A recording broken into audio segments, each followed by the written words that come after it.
चीन की नीति विस्तारवादी है, यानी कब्जा करना है। पाकिस्तान की सोच आतंकवाद फैलाना है। यही कारण है कि दोनों ने LOC और LAC पर कई हथियार ऐसे तैनात किए हैं जो दुनिया की नजरों से छिपे हैं, लेकिन अब भारत इन दोनों देशों को बेनकाब करेगा।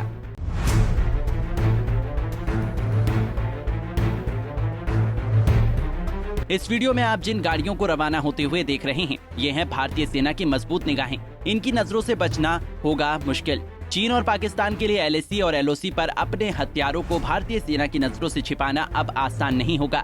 हाई एल्टीट्यूड एरिया में इस्तेमाल में लाए जाने के लिए weapon locating mountain radar system Swati को सेना में शामिल किया गया है, जिसके बाद अब चीन और पाकिस्तान की खैर नहीं है।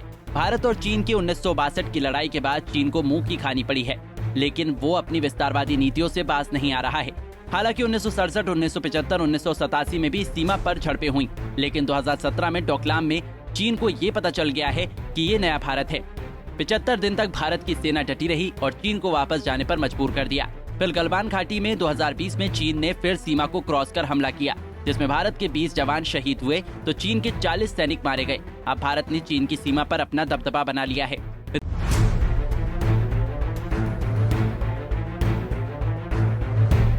विदेश मंत्री एस जयशंकर ने कहा है कि पिछले 9 सालों में मोदी सरकार ने बॉर्डर पर इंफ्रास्ट्रक्चर बेहतर किया है। इसमें चीन के साथ लगने वाली सीमा पर भी हालात सुधरे हैं। हम बांग्लादेश, भूटान और नेपाल के साथ भी अपनी कनेक्टिविटी बढ़ा रहे हैं। सीमा पर इंफ्रास्ट्रक्चर का बजट 2008 में 3200 करोड़ रुपए था, आज 14,387 करोड़ रुपए बजट है। भारत ने इस समय चीन की सीमा पर अपने कई हथियार तैनात कर दिए हैं, जिसमें धनुष हॉवित्जर के साथ M4 क्विक रिस्पांस के साथ ऐसा सर्विलांस सिस्टम भी तैनात किया गया है जो 15 किलोमीटर दूर से किसी इंसानी गतिविधि के बारे में जान सकता है। पूर्वी लद्दाख के न्योमा सैन्य स्टेशन पर भारत लगातार खुद को मजबूत कर रहा है। ये सैन्य स्टेशन 14,500 फीट की ऊंचाई पर स्थित है। सेना जल्द ही यहाँ K9 वज्र स्वचालित तोपखाना बंदूकें भी तैनात करने वाली हैं। इसके अलावा बख्तरबंद लड़ाकू वाहनों से निपटने के लिए spike anti tank guided missile भी प्रदान की गई है। पूर्वी लद्दाख में भारतीय सेना को मजबूती देने के लिए स्वदेशी तोप धनुष हॉवित्जर तैनात है। संवाददाता पवन शर्मा के साथ देखिए पूरी रिपोर्ट।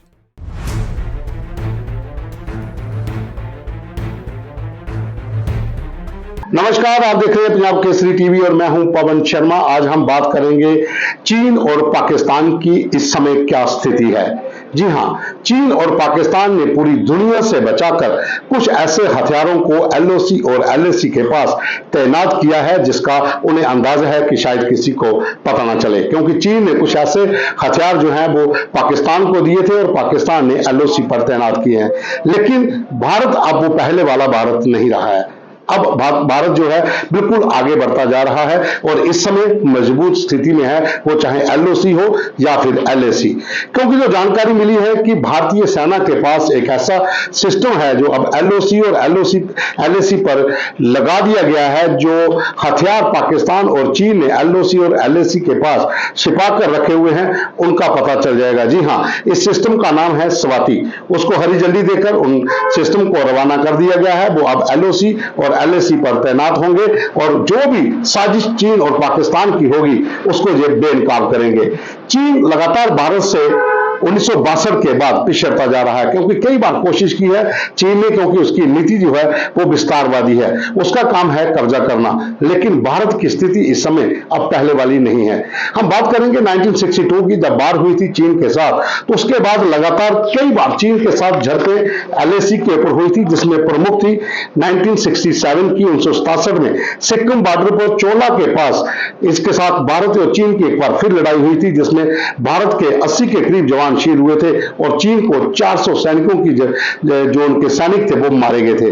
उसके बाद 1975 में अरुणाचल प्रदेश के तुलंगा में एक असम राइफल की पेट्रोलिंग पार्टी पर चीन के सैनिकों ने हमला किया था, जिसमें 4 जवान भारतीय सेना के शहीद हुए थे जो असम राइफल के थे। और उसके बाद 1987 में तवांग में दोनों आपस में सामने हुए थे, लेकिन उसमें कोई घायल नहीं हुआ। लेकिन 2017 सब लोग जानते हैं, डोकलाम में लगभग 75 दिन तक दोनों दोनों सेनाएं आमने सामने डटी रही थी और भारत की सेना ने उसी समय चीन को यह बता दिया था कि हम पीछे हटने वाले नहीं हैं। आखिर चीन को ही वहां से पीछे हटना पड़ा। उसके बाद गलवान में 2020 में जैसा सब लोगों ने देखा था कि 20 भारतीय सैनिक शहीद हुए थे जब गलवान में चीन की सेना अंदर घुस आई थी और उसमें चीन के लगभग 50 के करीब सैनिक मारे गए थे। और उसके बाद 2022 में अरुणाचल की सीमा है वहां के ऊपर भारत और चीन की सीमा दोनों सेना जो है वो आमने सामने आ गई थी, जिससे भारत के 6 जवान घायल हुए थे और चीन के लगभग 30 के करीब जवान जो है वहां पर घायल हुए थे। लगातार दोनों जो मुल्क हैं, जो चीन की नीति है उसे लेकर भारत चाहता है कि बातचीत हो, जैसा कि भारत के विदेश मंत्री जयशंकर ने कहा है कि बातचीत होनी चाहिए और हम हर तरीके से बातचीत के पक्ष में हैं। और उन्होंने साथ में यह भी कहा था कि हम वो पहले वाला भारत अब नहीं है, अब हमने चीन की सीमा के ऊपर अपना जाल बिछाया हुआ है, सड़कों का जाल बिछाया हुआ। लगभग 2014 से लेकर 2022 तक का जो आंकड़ा उन्होंने बताया कि लगभग 6800 किलोमीटर जो सड़कें हैं वो चीन की सीमा के ऊपर तैयार कर दी गई हैं और इंफ्रास्ट्रक्चर को भी बढ़ा दिया गया है। उन्होंने साफ तौर पर कहा कि हमने इस समय बजट को भी बढ़ाया है, जो 2008 में 3200 करोड़ बजट था चीन की सीमा को लेकर इंफ्रास्ट्रक्चर को बढ़ाने का, अब 2023 में 14,387 करोड़ रुपए बजट रखा गया है ताकि इन तमाम इलाकों में इंफ्रास्ट्रक्चर को मजबूत किया जा सके और खास करके भारतीय सेना को हर सुविधा वहां पर मिल सके, जो भी सिस्टम वहां पर LAC पर तैनात करना है वो तैनात किया जा सके। चीन और पाकिस्तान की जो नीतियां हैं वो भारत विरोधी हैं, क्योंकि चीन पाकिस्तान को सपोर्ट करता आ रहा है और उसी की सपोर्ट की मदद से चीन जो है पाकिस्तान जो है वो लगातार जम्मू कश्मीर या भारत के दूसरे सीमांत राज्यों में आतंकवाद को पुनः जीवित करने के प्रयास में लगा हुआ है, नार्को टेररिज्म को बढ़ावा दे रहा है। चीन की क्या नीतियां हैं, चीन का इस समय क्या स्थिति सीमा के ऊपर है और भारत किस मजबूत स्थिति में है, इस बारे हमने बात की है रक्षा विशेषज्ञ संजीव श्रीवास्तव और कर्नल AK शर्मा से। तो सुनिए इन दोनों की इस पर क्या राय है।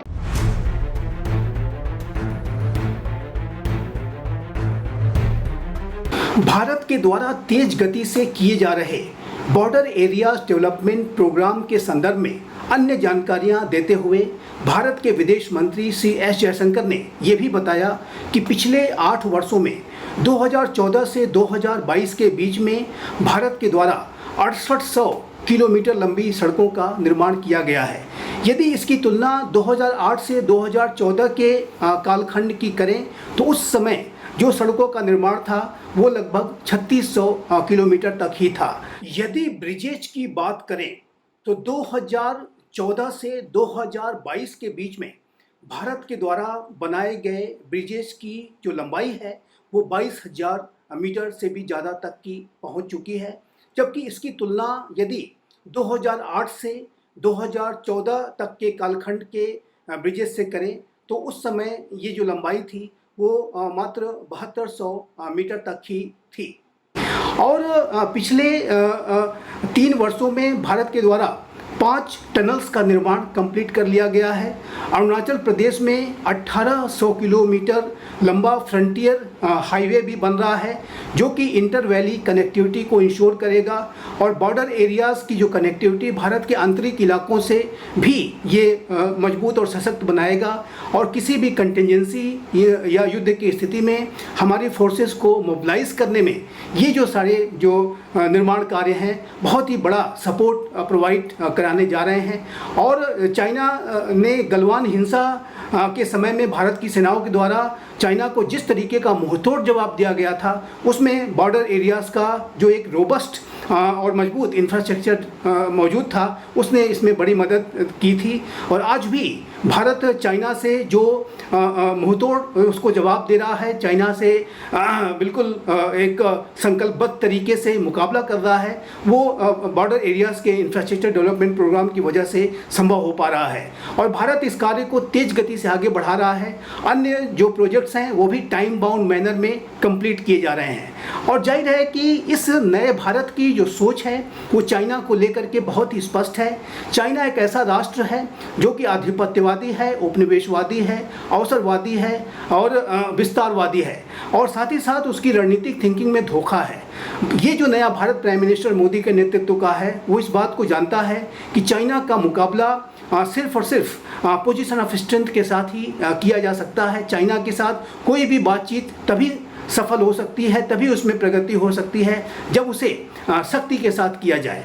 और जाहिर है कि भारत इस बात को जानता है कि चाइना शक्ति का तो सम्मान करता है, शक्ति के सामने तो वो सिर झुकाता है, लेकिन वो कमजोरियों को एक्सप्लॉइट करने से नहीं चूकता। और भारत के द्वारा चाइना के साथ जो भी डीलिंग्स की जा रही हैं वो पोजीशन ऑफ स्ट्रेंथ के साथ ही की जा रही है। और इस पोजीशन ऑफ स्ट्रेंथ को डेवलप करने की प्रक्रिया में मिलिट्री का जो डिप्लॉयमेंट है वो तो है ही, साथ ही साथ बॉर्डर एरियाज़ का इंफ्रास्ट्रक्चर डेवलपमेंट प्रोग्राम भी इस पोजीशन ऑफ स्ट्रेंथ को डेवलप करने की एक अनिवार्य कड़ी है, अनिवार्य शर्त है।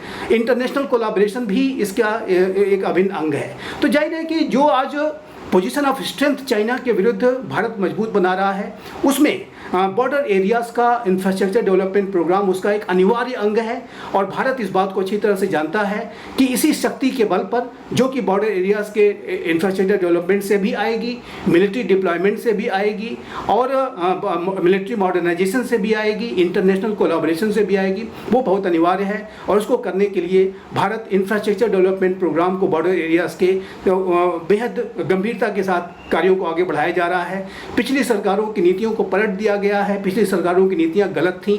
और जाहिर है कि इसका भी जिक्र हमारे विदेश मंत्री CS जयशंकर ने किया है कि पिछली सरकारें कितनी गलत सोच के साथ बॉर्डर एरियाज़ के डेवलपमेंट प्रोग्राम को लिया करती थी, जो कि अब बदल दिया गया है। पाकिस्तान प्रायोजित आतंकवाद से भी डील करने में, उसके ऊपर विजय हासिल करने में ये जो भारत का जो border area infrastructure development programme है वो सहायक साबित होगा। और पाकिस्तान और चाइना का जो गठजोड़ रहता है उसको डील करने के लिए, किसी टू फ्रंट वॉर की स्थिति का सामना करने के लिए बॉर्डर एरियाज़ का जो इंफ्रास्ट्रक्चर डेवलपमेंट प्रोग्राम है वो अनिवार्य है। और उसको भारत के द्वारा, इस नए भारत के द्वारा टाइम बाउंड मैनर में कंप्लीट किया जा रहा है। यह समय की अनिवार्य आवश्यकता है। नया भारत इस बात को जानता है कि चाइना और पाकिस्तान जैसे राष्ट्रों का क्या चरित्र है, और उसके आधार पर भारत अपनी राष्ट्रीय सुरक्षा के हितों को ध्यान में रखते हुए तेज गति से बॉर्डर एरियाज़ के इंफ्रास्ट्रक्चर डेवलपमेंट प्रोग्राम को आगे बढ़ा रहा है। और ये प्रक्रिया लगातार जारी रहेगी।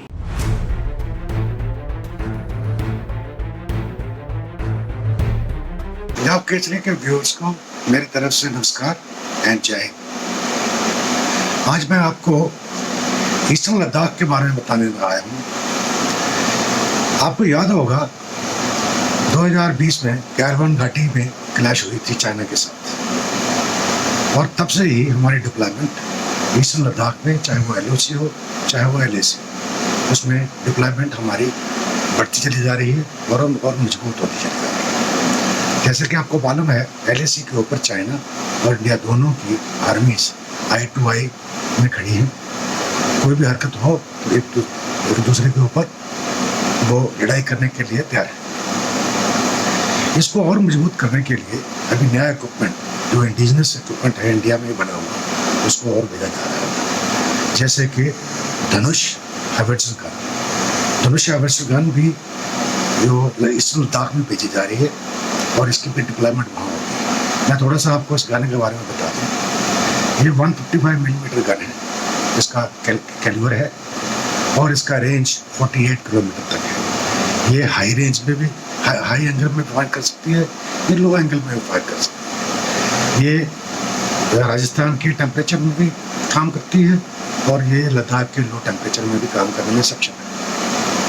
इसके साथ साथ वहाँ पर spike anti tank guided missile भी डिप्लॉय किए हुए हैं,